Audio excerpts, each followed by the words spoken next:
11 ডিচেম্বৰ 2025 আমি এটা খবৰ পাওঁ 15 নং মৌবন্ধা বাগানৰ পৰা যে এটা মৃতদেহ উদ্ধাৰ কৰা হৈছে। সেইমতেদি যোৰহাট থানা আৰু পুলিবৰ থানাৰ পৰা এটা জইণ্ট টিম পঠোৱা হ'ল। পিঅ'ত গৈ গম পালোঁ কুন্তি তাঁতী নামৰ এগৰাকী 70 বছৰৰ মহিলাৰ এটা মৃতদেহ উদ্ধাৰ হয়। সেইমতেদি আমি তাতে পিঅ'ত থকা উইটনেছখিনিৰ লগত কথা পাতোঁ। গম পোৱা যায় আমি সেই এক্সামাইন কৰি উইটনেছেছখিনি যে আগৰ দিনা মানে 10 তাৰিখৰ পৰা সন্ধিয়া 7:30 মান বজাৰ পৰা মানুহগৰাকীক পোৱা নাছিলে। ঘৰৰ মানুহে বহুত বিচৰাৰ চেষ্টা কৰিছিলে কিন্তু তেওঁক পোৱা যোৱা নাছিলে।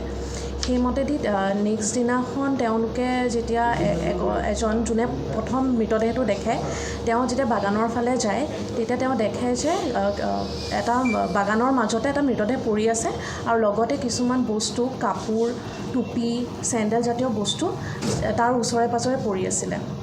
সেইমতেদি আমি আৰু উইটনেছ এক্সামাইন কৰিলোঁ। তাৰপিছত স্নিফাৰ ডগো ডিপ্লয় কৰা হ'ল। তাৰ পাছত আমাৰ উইটনেছে যোন দুজন ব্যক্তিক ছাছপেক্ট হিচাপে চিনাক্ত কৰিছিলে আৰু স্নিফাৰ ডগে দুইটাই একেজন মানুহৰ ওপৰতে গৈ পায়। সেইমতেদি আমি বিচাৰ খোজাৰ আৰম্ভ কৰিলোঁ। তাৰপাছত সেই দুজন ছাছপেক্ট পোৱা গ'ল। তেওঁলোকক এক্সামাইন কৰিলোঁ আৰু তেওঁলোকে স্বীকাৰ কৰিছে যে সেই ঘটনাটো তেওঁলোকে কৰিছে। আৰু ইনকুৱেষ্টৰ সময়তো ছাছপেক্ট কৰা হৈছিলে। ইনকুৱেষ্ট ৰিপৰ্টত আছে যে এইটো ছাছপেক্টেড মাৰ্ডাৰ আৰু ৰেপ জাতীয় এনেকুৱা অপৰাধ হ'ব পাৰে বুলি। দুজনৰ উপৰিও আৰু কোনোবা আছে নেকি জড়িত হয়? বৰ্তমানলৈকে তেওঁলোক দুজনেই আছে। তেওঁলোক দুজনেই ইজনে সিজনক মানে স্বীকাৰ কৰিছে যে আমি দুইজনে মিলি কৰিছোঁ আৰু তৃতীয় কোনো ব্যক্তিৰ কথা এতিয়ালৈকে তেওঁলোকে পোৱা নাই। ৰাইজে যিটো সন্দেহ কৰি আছে তেওঁৰ লগত অসৎকৰ্ম কিবা কৰা হ'ল নেকি?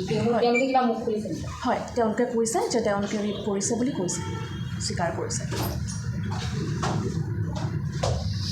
এজন সদস্যই আচলতে আপোনালোকৰ কথাটো ক'বলগীয়া হৈছে। আপোনালোকৰ ইনভেষ্টিগেশ্যনত একো নাছিলে নেকি তেতিয়া? আমি তেতিয়াতো ইনভেষ্টিগেট যেতিয়া কৰি আছিলোঁ তেওঁলোকে ছাছপেক্ট কৰিছিলে। তো সেইমতেদি তেওঁলোকে কৈছিলে যে ইনিচিয়েলি যোনটো ঘটনাটো বহুত ক্লুলেছ আছিলে। তো তাতে স্থানীয় বাসিন্দা যিমান আছিলে তেওঁলোকে দুজন ল'ৰাৰ নাম লৈছিলে। তাৰ আগদিনাখন মানে তেওঁলোক হেবিচুৱেল মানে অলপ তেনেকুৱা হয় মানে তেওঁলোকে ভাং খাই থাকে মানে লাইক ইউজুৱেলি। তো তেওঁলোকে ভাং খাই কিবা উৎপাত কৰা বুলি যিখিনি স্থানীয় বাসিন্দা আছিলে তেওঁলোকে আমাক কৈছিলে।